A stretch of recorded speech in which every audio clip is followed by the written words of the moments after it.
My brothers and my sisters, my friends, my families, kings and queens throughout the world. I'm sending this video with a broken heart, and I'm sending it not just for me, but for people throughout the world, because I don't really know and understand what's going on. I understand we're living in this pandemic times, but there is more than what meets the eye. Let me tell you what I mean. On Monday, just gone, which was, I believe, the 13th, Easter Monday,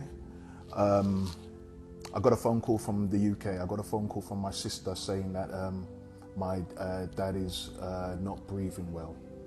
The ambulance was called. They came, they checked his temperature. They said, well, his temperature is fine. They asked what's his age. We said it's 93. They checked his respiratory. They said he has 84% oxygen when it should be at least 95. They took him to Royal Free Hospital. Within an hour and a half of him reaching hospital, we was expecting for them to call us to tell us what ward he's in. They're calling us to say, come and say goodbye. Okay, now, I was just speaking to him on FaceTime. My sister tried to call him to find out what's going on. She kept on calling and calling and calling, and she was on hold for like 45 minutes, 15 minutes, couldn't get through. We decided to call back in the middle of the night. We did. We called back at 12:30 a.m. Eastern time, my time, Florida time, 5:30 a.m. London time, GMT. We spoke to the ward sister. The ward sister told us that she's checking Dad's charts right now. His charts are fine, doing really well. His blood pressure, she said, is it's 128/80, which is like a 40-year-old. Bear in mind, he's 93. His respiratory, his oxygen level was 97%. No temperature. She said all his vitals are fine. My sister said, wow, that's fantastic. So does that mean we can send him home today? He can come home today? She said, I would say yes, but the only thing is I don't understand, because I was calling him and I was saying, Clifford, Clifford, and he opened up his eyes and he looked at me, but he seemed a bit dozy. So I would like, when the doctor does his rounds in the morning, because it's not my decision, the doctor has to make that decision. When the doctor does his round in the mornings, he can establish why is Dad dozy. We said, okay, fine, that's really great news. Went to sleep, got a call in the morning waking me up, my sister. She said, I just got a call from the doctors again at the hospital, and they're saying, come and say goodbye. What do you mean, come and say goodbye? She said, let me add my brother to the call. So she's called me, merged the call. The doctor's telling us that my sister needs to come and say bye. Why? Well, he's on his last days. We don't think he'll make it past today. Why don't you think he'll make it past today? Well, we think he's on his way out. But I said that doesn't make sense. I spoke with the ward sister this morning, and the ward sister told me all of his vitals was fine.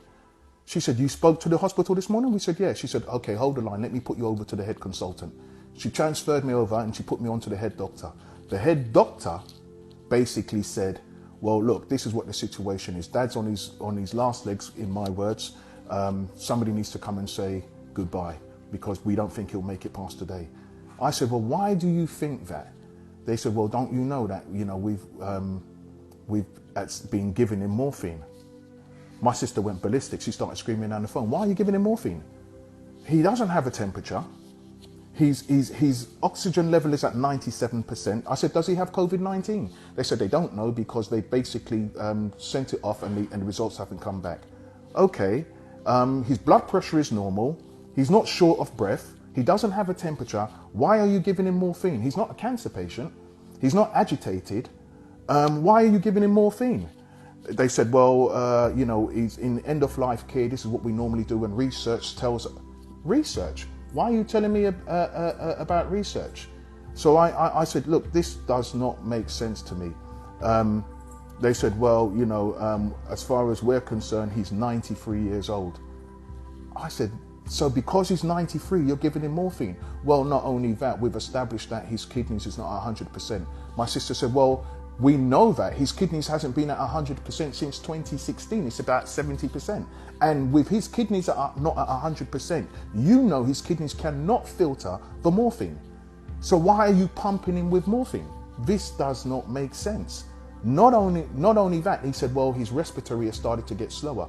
My sister said, it would do if you're administering morphine. I then said, now this makes sense. Now this makes sense.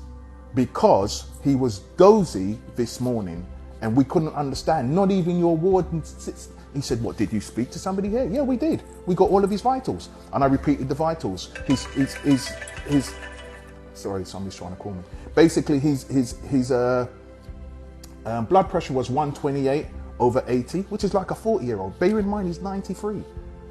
So they're telling me, because he's 93 is the reason why they're giving him morphine? So I'm telling you, I said to them, do not, hear what I'm telling you, do not give him no more morphine. You're killing him. You know what you're doing. You know what you're doing. 2 hours later, my dad was dead. So I'm just making this video, yeah, because I don't really do this social media stuff. Yeah, I like to live my life private. But hear what? I'm telling you, yeah, be careful. Do not send your people to the hospital because they got a different agenda. Their plan is for something else. I don't know what the plan is. I'm not going to tell you what the theory is. I can just tell you the facts of what happened. All of my dad's signs, vital signs, was good. All of it. Yeah, they still can't even tell us if he was COVID-19, and we know he wasn't because he didn't even have a temperature. I spoke to him the morning. He was walking, went and had his shower, had his porridge, had his lunch. Sent him off to the hospital because he wasn't breathing correctly. Yeah, he could have OCPD. We don't know what he's got. All we do know is, soon as he got to the hospital, they started to pump him with morphine. And I'm not even sure if it was on his charts or not. Reason why I'm saying that is because the nurse, the head nurse, the ward sister, she says all of his vital signs is good, but she can't understand why he's dosy. So listen, we need to get this word out. My friends, take care of your loved ones. And if by any chance you can avoid of going to the hospital, avoid it. Now, I know a lot of these NHS workers are under pressure. Doctors worldwide are under pressure and they're doing a good job. But these particular doctors, they're 007. They've got a license to kill. Take care.